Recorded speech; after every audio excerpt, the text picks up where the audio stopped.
ನನ್ನ ಜೊತೆಗೆ ಇವತ್ತು ಒಬ್ಬರು ಸ್ಪೆಷಲ್ ಗೆಸ್ಟ್ ಇದ್ದಾರೆ. ತುಂಬ ಹಿರಿಯ ನಟರು MS ಉಮೇಶ್ ಅವರು. ಸೊ ಇವ್ರಿಗೆ ಎಲ್ಲಿಂದ ಎನರ್ಜಿ ಬರುತ್ತೆ ಅಂತ ನಂಗಂತೂ ನಿಜವಾಗ್ಲೂ ಗೊತ್ತಾಗೋದಿಲ್ಲ. ಮತ್ತೊಂದು ಹೊಸ ಸಿನಿಮಾ ದಾಸರಹಳ್ಳಿ ಮುಖಾಂತರ ನಮ್ಮೆಲ್ಲರನ್ನು ಕೂಡ ರಂಜಿಸೋದಕ್ಕೆ ಬರ್ತಾ ಇದ್ದಾರೆ. ಸೊ ಪಾತ್ರ ಏನು ಮೆಸೇಜ್ ಕೊಡ್ತಾ ಇದೆ ಸಿನಿಮಾ ಎಲ್ಲವನ್ನು ಕೂಡ ಅವ್ರನ್ನೇ ಕೇಳ್ತಾ ಹೋಗ್ತೀನಿ. ಬನ್ನಿ ಮಾತನಾಡ್ಸ್ತಾ ಹೋಗೋಣ. ಅಪ್ಪಾಜಿ ನಮಸ್ತೆ. ನಮಸ್ಕಾರಮ್ಮ. ಹೇಗಿದ್ದೀರಾ? ಚೆನ್ನಾಗಿದ್ದೀನಿ. ಯಾವಾಗಲೂ ಹೀಗೆ ನಗ್ನಗ್ತಾ ಖುಷಿಯಾಗಿರ್ಬೇಕು ನೀವು. ನಾವು ನಕ್ಕಿದ್ರೆ ತಾನೇ, ಯಾಕೆಂದರೆ ಇಡೀ ನಾವಷ್ಟೇ ಅಲ್ಲ, ಎಲ್ಲರೂ ಈ ಜಗತ್ತಿನಲ್ಲಿ ಎಲ್ಲರೂ ನಗ್ತಾ ಸಂತೋಷವಾಗಿದ್ರೇ ಅದೇ ಒಂಥರ ಆರೋಗ್ಯ ಅಲ್ವೇ. ಅಲ್ಲ ನಿಮಗೆ ನಾನು ಅವಾಗಿಂದ ನೋಡ್ತಾ ಇದ್ದೀನಿ 2 ಅವರ್ಸ್ ಆಯಿತು ಅನಿಸುತ್ತೆ. ಸ್ಟೇಜ್ ಮೇಲೆ ಅಷ್ಟು ಆ್ಯಕ್ಟಿವ್ ಆಗಿ ಅಷ್ಟೊಂದು ಮಾತಾಡಿದ್ರಿ. ಕೆಳಗೆ ಬಂದು ಕೂಡ ನಾನು ಇಂಟರ್ವ್ಯೂ ಬೇಕು ಅಂತ ಹೇಳಿದಾಗ ಚಿಟ್ಚಾಟ್ ಬೇಕು ಅಂದ್ರೆ ಓಕೆ ಡನ್ ಅಂತ ಹೇಳ್ಬಿಟ್ಟು ಎಲ್ಲಿಂದ ಬರುತ್ತೆ ಎನರ್ಜಿ? ನಿಮ್ಮ ಮಗಳನ್ನ ಕೇಳಬೇಕು. ಏನು ಕೊಡ್ತೀರಾ ಫುಡ್ ಅಂತ? ಮಾಮೂಲು ಎಲ್ಲ ತಿನ್ನೋಕ್ಕೆ ಮಾಮೂಲು ಸಸ್ಯಾಹಾರಿಗಳು. ನಮಗೆ ಎನರ್ಜಿ ಅಂದರೆ ಯಾವಾಗಲೂ ಅಷ್ಟೇ, ನಮಗೆ ಕ್ಯಾಮ್ರಾ ಮತ್ತು ಜನಗಳು ಅವ್ರು ನೋಡಿದಾಗ ನಾನು ಈಗ 79 ವರ್ಷ, ನಾನು 17 ವರ್ಷದ ಹುಡುಗ ಆಗ್ಬಿಡ್ತೀನಿ ನಾನು. ಸೂಪರ್. ಯಾಕೆ ಅಂತಂದರೆ ಅವರೆಲ್ಲ ಇದ್ದರಿಂದ ನೀವೆಲ್ಲ ಪತ್ರಿಕಾ ಮಾಧ್ಯಮದವರು ಮತ್ತು ಟಿ ವಿ ಮಾಧ್ಯಮದವರು ಮತ್ತು ಅಭಿಮಾನಿ ಅನ್ನದಾತರು ಇವರೆಲ್ಲ ಇದ್ದರಿಂದ ತಾನೇ ನಾವು ಇರೋದು ಅಲ್ವಾ. ಅಲ್ಲಿ ನಾವು ಸರಸ್ವತಿ ನಮಗೆ ಒಂದು ಅವರಿಗೆಲ್ಲ ನಿಮಗೆಲ್ಲ ಏನು ನ್ಯಾಯ ಕೊಡಿಸ್ಬೇಕು ಅದನ್ನು ನನ್ನ ಬಾಯಿಂದ ಕೊಡಿಸ್ಬಿಡ್ತಾಳೆ ಅಷ್ಟೇ ತಾಯಿ. ಈ ಸಿನಿಮಾ ಒಂಥರ ವಿಭಿನ್ನವಾಗಿದೆ ಅಂತ ಅನ್ಸು. ದಾಸರಳ್ಳಿ ಹೆಸರೇ ಏನಕ್ಕೆ ಒಂದು ಯುನೀಕ್ ಆಗಿದೆ.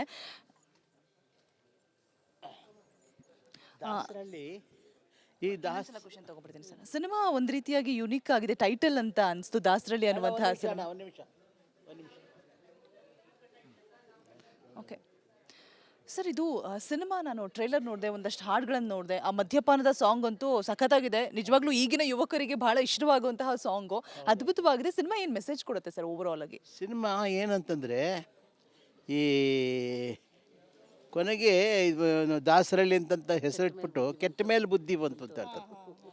ಮನುಷ್ಯನಿಗೆ ಹೇಳ್ತಾರೆ, ಯಾವುದೇ ಒಂದು ರೋಗ ಬರಲಿ, ಏನೋ ಒಂದು ತೊಂದರೆ ಬರಲಿ, ಪ್ರಿವೆನ್ಷನ್ ಬೆಟರ್ ದನ್ ಕ್ಯೂರ್ ಅಂತ ಹೇಳ್ತಾರೆ ನೋಡಿ. ಮೊದಲಿಗೆ ಎಚ್ಚರಿಕೆ ಇರಬೇಕು. ಈ ಥರ ಕೆಟ್ಟದ್ದು ಮಾಡಿದ್ರೆ, ಕಳ್ಳತನ ಮಾಡಿದ್ರೆ ಜೈಲಿಗೆ ಹೋಗ್ತೀವಿ, ಕೊಲೆ ಮಾಡಿದ್ರೆ ಜೈಲಿಗೆ ಹೋಗ್ತೀವಿ, ಕುಡಿದ್ರೆ ನಾವು ಆಸ್ಪತ್ರೆ ಸೇರ್ಕೊತೀವಿ. ಈ ಥರ ಒಂದು ಎಚ್ಚರಿಕೆ ಪ್ರತಿಯೊಬ್ಬ ಮನುಷ್ಯನಲ್ಲೂ ಬಂದುಬಿಡುತ್ತದ್ದು. ಯಾಕೆಂದರೆ ಪಶು ಪಕ್ಷಿಗಳಿಗೆ ಪ್ರಾಣಿಗಳಿಗೆ ಮಾತು ಕೊಟ್ಟಿಲ್ಲ, ಭಗವಂತ ಮನುಷ್ಯನಿಗೆ ಮಾತು ಕೊಟ್ಟಿದ್ದಾನೆ, ವಿವೇಚನಾ ಶಕ್ತಿ ಕೊಟ್ಟಿದ್ದಾನೆ. ಅದನ್ನು ಯೋಚನೆ ಮಾಡೋ, ಒಳ್ಳೆಯದು ಕೆಟ್ಟದನ್ನು ಯೋಚನೆ ಮಾಡೋ ಶಕ್ತಿ ಕೊಟ್ಟಿದ್ದಾನೆ. ಆ ಯೋಚನೆಗಳನ್ನು ನಾವು ಮಾಡ್ತುಬಿಟ್ರೆ ಕೊನೆಗೆ ಅನುಭವಿಸ್ಬೇಕಾಗತ್ತೆ. ಅದೇ ಥರ ಇಲ್ಲಿ ಒಂದೇನಪ್ಪ ಅಂದರೆ, ನಾವೆಲ್ಲ ಹಿರಿಯರೆಲ್ಲ ಇರ್ತೀವಿ ನಾವು. ಕೆಲವರು ಆ ಹಳ್ಳಿಗಳಲ್ಲಿ ಕೆಲವರು ಸ್ವಲ್ಪ ಕುಡಿದು ತಮ್ಮ ಹೆಂಡತಿಯರಿಗೆ ತೊಂದರೆ ಕೊಡ್ತಿರ್ತಾರೆ. ಅದನ್ನು ತಪ್ಪಿಸ್ಬೇಕಲ್ವಾ, ಅದನ್ನು ತಪ್ಪಿಸ್ಬೇಕು. ಯಾಕಂದರೆ ಸಾಮಾನ್ಯವಾಗಿ ಹಿರಿಯರೆಲ್ಲ ಅಷ್ಟು ಯೋಚನೆ ಮಾಡೋದೇನೆಂದ್ರು, ನಮ್ಮ ಮನೆ ಚೆನ್ನಾಗಿರಬೇಕು, ನಮ್ಮ ಬೀದಿ ಚೆನ್ನಾಗಿರಬೇಕು, ನಮ್ಮ ಊರು ಚೆನ್ನಾಗಿರಬೇಕು, ನಮ್ಮ ದೇಶ ಚೆನ್ನಾಗಿರಬೇಕು ಅಂತ ಹಿರಿಯರೆಲ್ಲ ಅವತ್ತಿಂದ ಇವತ್ತವರೆಗೂ ಅದೇ ಆಲೋಚನೆ ತಾನೆ. ಆ ಥರ ಮೆಸೇಜ್ ಕೊಡೋದು. ಕುಡಿತದಿಂದ ಏನೇನು ಪರಿಣಾಮ ಆಗುತ್ತೆ, ಮತ್ತು ಅದರಲ್ಲಿ ಸಹಿತ ಏನು ರಾಜಕೀಯ ವ್ಯಕ್ತಿಗಳು ಏನು ಸಪೋರ್ಟ್ ಇರುತ್ತೆ, ಮತ್ತು ಬೇರೆಯವರು ತಮ್ಮ ಕಾರ್ಯ ಒಂದು ಸಾಧನೆ ಮಾಡ್ಕೋಬೇಕಾದ್ರೆ ಕೆಲವು ದುಷ್ಟರು ಅವ್ರು ಏನಾರು ಒಂದು ಪ್ರಲೋಭನೆ ಮಾಡ್ತಾರೆ. ಯಾವುದೊಂದು ಕುಡಿಯೋದಕ್ಕೂ ಯಾವುದಕ್ಕೊಂದು ಪ್ರಲೋಭನೆ ಮಾಡ್ತಾರೆ. ಅದನ್ನೆಲ್ಲ ಬಿಟ್ಟು ನ್ಯಾಯಯುತ ಮಾರ್ಗವಾಗಿ ಸಮಾಜಕ್ಕೆ ನಾವು ಹೇಗಿರಬೇಕು, ನಮ್ಮ ಸಂಸಾರಕ್ಕೆ, ನಮ್ಮ ಹೆಂಡತಿ ಮಕ್ಕಳಿಗೆ ನಾವು ಏನು ನ್ಯಾಯ ಸಲ್ಲಿಸಬೇಕು ಅನ್ನೋ ಒಂದು ಮೆಸೇಜ್ ಇಲ್ಲಿದೆ, ತಾತ್ಪರ್ಯ ಇದೆ ಇದರಲ್ಲಿ. ಈ ಮದ್ಯಪಾನವನ್ನು ಬಿಡಿಸ್ಬೇಕು ಅಂತೇಳ್ಬಿಟ್ಟು, ಧೂಮಪಾನ ಬಿಡಿಸ್ಬೇಕು, ಏನೇನೋ ಎಲ್ಲೆಲ್ಗೋ ಹೋಗ್ತಾರೆ. ಆಮೇಲೆ ಹೆಂಡ್ತಿರು ತುಂಬ ಕಷ್ಟಪಡ್ತಿರ್ತಾರೆ, ಹಾಲಲ್ಲಿ ಟ್ಯಾಬ್ಲೆಟ್ಸ್ ಹಾಕೊಡೋದು, ಈ ಥರ ಎಲ್ಲ ಮಾಡ್ತಿರ್ತಾರೆ. ಅವರೆಲ್ಲರೂ ಕೂಡ ಅವರೆಲ್ಲರೂ ಕೂಡ ಅದೆಲ್ಲ ಕಷ್ಟಪಡೋದು ಬಿಟ್ಬಿಟ್ಟು ಈ ಸಿನಿಮಾನ ಬಂದು ಥಿಯೇಟ್ರಿಗೆ ನೋಡಿ ಆಟೋಮೆಟಿಕ್ ಆಗಿ ಆ ದುಶ್ಚಟಗಳನ್ನು, ನಿಮ್ಮ ಗಂಡಂದ್ರಿಗೆ ಸಿನಿಮಾಗಳನ್ನು ತೋರಿಸಿ ದುಶ್ಚಟಗಳನ್ನು ಬಿಡುವಂತಹ ಮೆಸೇಜ್ ಈ ಸಿನಿಮಾದಲ್ಲಿ ಖಂಡಿತವಾಗಿಯೂ ಇದೆ ಅಲ್ಲ ಅಪ್ಪಾಜಿ? ಖಂಡಿತ. ಈ ಸಿನಿಮಾ ನೋಡಿಬಿಟ್ರೆ ಅವರು ಅಂದರೆ ಈ ಸಿನಿಮಾನ ಬರೀ ಗಂಡಸರು ನೋಡೋದು ಸಾಲದು, ಗಂಡ ಹೆಂಡತಿ ಇಡೀ ಫ್ಯಾಮಿಲಿ ಎಲ್ಲ ಸೇರಿ ನೋಡಿ ಆವಾಗ ಅವ್ರಿಗೆ ಗೊತ್ತಾಗತ್ತೆ. ಆವಾಗ ಅವರವರೇ ಅರ್ಥ ಮಾಡ್ಕೊತಾರೆ. ಕೆಲವು ಗಂಡಸಾದರೆ ಅವ್ರು ಅರ್ಥ ಮಾಡ್ಕೊಂಡ್ಬಿಡ್ತಾರೆ. ಇಲ್ಲದ್ರೆ ಹೆಂಡತಿರು ಅವ್ರಿಗೆ ಅರ್ಥ ಮಾಡಿಸ್ಬಿಡ್ತಾರೆ. ಧರ್ಮದೇಟ್. ಯಾಕೆಂದರೆ ಮನೆಯಲ್ಲಿ ಇಡೀ ಸಂಸಾರ ತೂಗಿಸೋಳೆ ಹೆಣ್ಣು. ಆ ಹೆಣ್ಣು ಮನೆಯಲ್ಲಿ ಪಾಪ ಎಷ್ಟೊಂದು ತಾಳ್ಮೆ ತೊಗೊಳ್ತಾಳೆ, ಹೆಣ್ಣು ನಿಜವಾಗ್ಲೂ ಗಂಡನಿಗೆ ಏನೇ ತೊಂದರೆ ಆಗಲಿ, ಮನೇಲಿ ಏನೇ ಅಡುಗೆ ರುಚಿ ಮಾಡ್ಬೇಕಾದ್ರೆ ಅಡುಗೆ ಮಕ್ಕಳಿಗೇನು ನೋಡ್ಕೋಬೇಕು, ಮಕ್ಕಳು ಸ್ಕೂಲ್ ಕಳಿಸ್ಬೇಕು, ಗಂಡನ ಚೆನ್ನಾಗಿ ನೋಡ್ಕೋಬೇಕು. ಗಂಡಸು ಹೊರಗಡೆ ದುಡಿತಾನೆ, ಆದರೆ ಮನೆ ಕೆಲಸಗಳು ಎಷ್ಟೊಂದು ಇರುತ್ತಲ್ಲ. 25% ಗಂಡಸು ದುಡಿದ್ರೆ ಇನ್ನು 70% ಹೆಂಡತಿಯರು ಅಂದರೆ ಹೆಣ್ಣುಮಕ್ಕಳು ಕಷ್ಟಪಡ್ತಾರೆ. ಅದರಿಂದ ನಾವು ಅವ್ರಿಗೆ ಆದ್ಯತೆ ಕೊಡಬೇಕು, ಅವರ ಮುಖ ನೋಡಬೇಕು. ನಮ್ಮ ಸಂಸಾರ ಒಂದು ಫ್ಯಾಮಿಲಿಯಲ್ಲಿ ಒಂದು ಗಂಡು ಸರಿಯಾಗಿದ್ದರೆ ಹೆಣ್ಣು ಸರಿಯಾಗಿರ್ತಾರೆ, ಹೆಣ್ಣು ಸರಿಯಾಗಿದ್ದರೆ ಗಂಡು ಸರಿಯಾಗಿದೆ, ಒಟ್ಟಲ್ಲಿ ಅವರೆಲ್ಲ ಸರಿಯಾಗಿದ್ದರೆ ಇಡೀ ಸಮಾಜವೇ ಸರಿಯಾಗಿರುತ್ತೆ. ಸೂಪರ್, ಅದ್ಭುತವಾದ ಮೆಸೇಜ್. ನಿಮ್ಮ ಸಿನಿಮಾ ಒಳ್ಳೆ ಯಶಸ್ಸನ್ನು ಕಾಣಲಿ, ಒಳ್ಳೊಳ್ಳೆ ಮೆಸೇಜನ್ನ ಜನಗಳಿಗೆ ಕೊಡ್ತಾ, ಸಮಾಜಕ್ಕೆ ಕೊಡ್ತಾ, ಇನ್ನೂ ಹೆಚ್ಚು ನಮ್ಮನ್ನೆಲ್ಲರನ್ನೂ ಕೂಡ ಎಂಟರ್ಟೈನ್ ಮಾಡಿ ಅಂತ ಹೇಳ್ತಾ, ಅದ್ರ ಜೊತೆಗೆ ಅಪ್ಪಾಜಿ ಇನ್ನೊಂದು ಪ್ರಶ್ನೆ. ಸದ್ಯದ ಬೆಳವಣಿಗೆ ಆಗ್ತಾ ಇರುವಂಥದ್ದು ನಿಮಗೆ ಗೊತ್ತಿರ್ಬೋದು. ಒಂದು ರೀತಿಯಾಗಿ ನಮ್ಮ ಇಡೀ ಕನ್ನಡ ಇಂಡಸ್ಟ್ರಿ ಶಾಕ್ ಆಗಿರುವಂತಹ ಒಂದು ವಿಚಾರ, ದರ್ಶನ್ ಅವರ ವಿಚಾರ. So no comments. ನಾನು ಅದ್ರ ಬಗ್ಗೆ ನಿಮಗೆಲ್ಲ ಪತ್ರಿಕಾಕರ್ತರಿಗೂ ಎಲ್ಲರಿಗೂ ಗೊತ್ತಿದೆ, ಎಲ್ಲ ಹೇಳಿದೆ. ಯಾವ್ದು ತಪ್ಪು ಯಾವುದು ಸರಿ ಅಂತ ನಿಮಗೂ ಗೊತ್ತಿದೆ, ಅದು ಅವ್ರಿಗೂ ಗೊತ್ತಿದೆ. ಸುಮ್ಮನೆ ಮಾತಾಡಿದ್ರೆ ಕಲಾವಿದರಾಗಿ ನಾನು ಮಾತಾಡಬಾರ್ದು. ರೇಣುಕಾಸ್ವಾಮಿ ಅವರ ಕುಟುಂಬದ ಬಗ್ಗೆ ಅದು ಎಲ್ರಿಗೂ ಒಂದು ಕರುಣೆ ಇದ್ದೇ ಇರುತ್ತೆ ಅಲ್ವಾ, ಮಾನವೀಯತೆಯಿಂದ ಇದ್ದೇ ಇರುತ್ತೆ. ಅದ್ರ ಬಗ್ಗೆ ನಾವು ಅಂದರೆ ಎಲ್ರಿಗೂ ಗೊತ್ತಿರೋದು ವಿಚಾರ ನಾವು ತಿರ್ಗಾ ಮಾತಾಡಬಾರ್ದು. ಯಾವುದು ತಪ್ಪು ಸರಿ ಅಂತ ಎಲ್ರಿಗೂ ಗೊತ್ತಿದೆ, ಮಾಡಿದವ್ರಿಗೂ ಗೊತ್ತಿರುತ್ತೆ. ಆದರೆ ತಿರ್ಗಾ ನಾವು ಅದೇ ಮಾತಾಡಬಾರ್ದು. ಯಾಕೆಂದರೆ ಎಲ್ಲ ಒಂದು ಕಾನೂನು ಇದೆ, ಆ ಕಾನೂನು ಹೇಗೆ ಬೇಕೋ ಅದು ತೀರ್ಮಾನ ತಗೊಳತ್ತಲ್ವ. ಅದಕ್ಕೆ ನಾವ್ಯಾರು ಅಲ್ವಾ, ನಾವೆಲ್ಲ ಅಲ್ಪರು, ನಾವೆಲ್ಲ ಸಾಮಾನ್ಯ ಜನರು. ಅದರಿಂದ ನಮಗೂ ಅದಕ್ಕೂ ಅಂದರೆ ನಾವು ಮಾತಾಡೋದಕ್ಕಷ್ಟು ಇದಿರಲ್ಲ, ಚೆನ್ನಾಗಿರಲ್ಲ. ನಾವು ಒಂದಷ್ಟು ಸಾಕಷ್ಟು ಸಿನಿಮಾಗಳನ್ನು ಮಾಡಿರ್ತೀರ, ದರ್ಶನ್ ಅವ್ರನ್ನ ಹತ್ತಿರದಿಂದ ನೋಡಿರ್ತೀರ.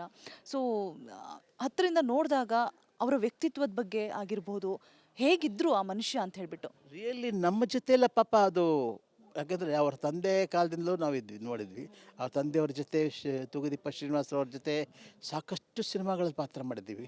ಮತ್ತು ನಮ್ಮ ದರ್ಶನ್ರವ್ರ ಜೊತೆ ಸಹಿತ ಸಾಕಷ್ಟು ಚಿತ್ರಗಳ ಪಾತ್ರ ಮಾಡಿದ್ದೀವಿ. ಮತ್ತು ನಮ್ಮ ದರ್ಶನ್ರವರು ನಮ್ಮ ಹಿರಿಯ ಕಲಾವಿದರು ಯಾರೇ ಕಂಡ್ರು ಸಹಿತ ಬಹಳ ಗೌರವ ಕೊಡ್ತಾರೆ. ಅವರು ಪ್ರೀತಿಯಿಂದ ಇರ್ತಾರೆ, ಭಾಳ ಪ್ರೀತಿ ವಿಶ್ವಾಸದಿಂದ ನಮ್ಮನ್ನೆಲ್ಲ ನೋಡ್ತಾರೆ. ಇವತ್ತು ಸಾವಿರಾರು ಜನ ಮಧ್ಯೆ ಇರಲಿ, ನಮ್ಮನ್ನು ಕಂಡುಬಿಟ್ರೆ ಬಂದು ಮಾತಾಡಿಸಿ, ಹೇಗಿದ್ರಿ ಸರ್ ಇದೆಲ್ಲ ಮಾತಾಡಿಸಿ ಅಂತ ಮಾತಾಡಿಸ್ತಾರೆ. ಭಾಳ ಒಂದು ದೊಡ್ಡ ಗುಣ ಇದೆ. ಅದೇನೋ ಒಂದು ಈಗ ಅದು ಟೈಮ್ ಅಷ್ಟೇ, ಟೈಮ್ ಹೇಳ್ತಾರಲ್ಲ, ಕೆಟ್ಟಗಳಿಗೆ ಹಾಗಾಗಿರ್ಬೋದು. ಅದರಿಂದ ಎಲ್ಲರೂ ಹಾಗಂತಾರೆ ಅಂತ ಬಿಟ್ರು ನಾವು ಹಾಗಂದರೆ ನಾವು ಚೆನ್ನಾಗಿರಲ್ಲ. ಯಾಕೆಂತಂದರೆ ನಾವು ನೋಡಿದ ಒಂದು ದರ್ಶನ್ರವರು ಇದ್ದಾರೆ. ಈಗ ಬೇರೆಯವರು ಇದರಲ್ಲಿ ಬೇರೆ ಥರ ಆಗಿದೆ. ಅದನ್ನು ವಿಮರ್ಶೆ ಮಾಡೋದಕ್ಕೆ ನಾನು ಯಾವ ದೊಡ್ಡವನಲ್ಲ. ಈಗ ಮಾತಾಡೋ ಸಮಯನೂ ಅಲ್ವಾ. ಹಾಂ. ಮತ್ತು ಈ ದಾಸರಳ್ಳಿ ನಮ್ಮ ಡೈರೆಕ್ಟ್ರು ಪಿ ಉಮೇಶ್ ಅಂತ, ಅವ್ರಿಗೂ ನನ್ನ ಹೆಸರೇ. ಮತ್ತು ಶ್ರೀನಿವಾಸ್ ಅಂತ, ಕಪಿಲ್ ಶ್ರೀನಿವಾಸ್ ಅಂತ ಅವ್ರು ನಿರ್ದೇಶನ ಮಾಡಿದ್ದಾರೆ. ಅನೇಕ ಹಿರಿಯರ ಕಲಾವಿದರು ಇದರಲ್ಲಿ ಪಾತ್ರ ಮಾಡಿದ್ದಾರೆ. ಮತ್ತು ಯಾವುದೇ ಒಂದು ನಮ್ಮ ಹಳೇ ಸ್ಟಂಟ್ ಮಾಸ್ಟ್ರಲ್ಲ, ಕೌರವ ಆಗಿರ್ಬೋದು, ನಮ್ಮ ಮಂಜುವರಾಗಿರ್ಬೋದು, ಮತ್ತು ಅವರೆಲ್ಲ ಕೆಲಸ ಮಾಡಿದ್ದಾರೆ.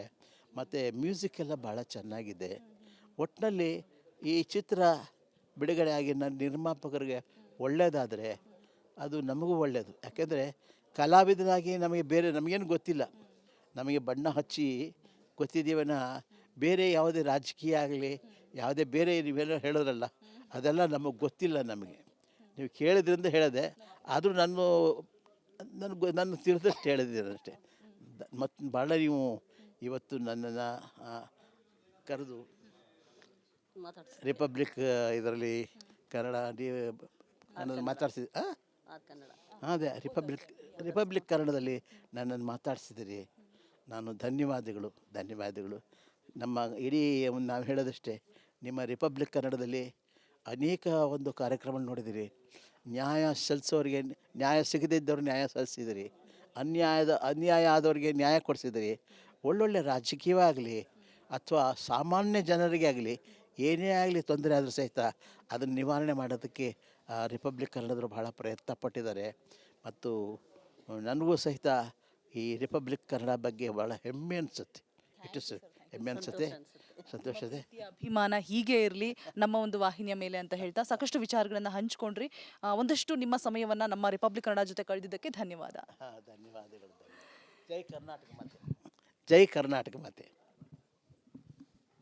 ಇದಿಷ್ಟು ಹಿರಿಯ ನಟರಾದಂತಹ MS ಉಮೇಶ್ ಅವರ ಮಾತಾಗಿತ್ತು ಅಂತ ಹೇಳ್ತಾ ಕ್ಯಾಮ್ರಾ ಪರ್ಸನ್ ಹರಿಪ್ರಸಾದ್ ಜೊತೆ ರೋಜಾ ಮನು ಪಾಟೀಲ್, ರಿಪಬ್ಲಿಕ್ ಕನ್ನಡ, ಬೆಂಗಳೂರು.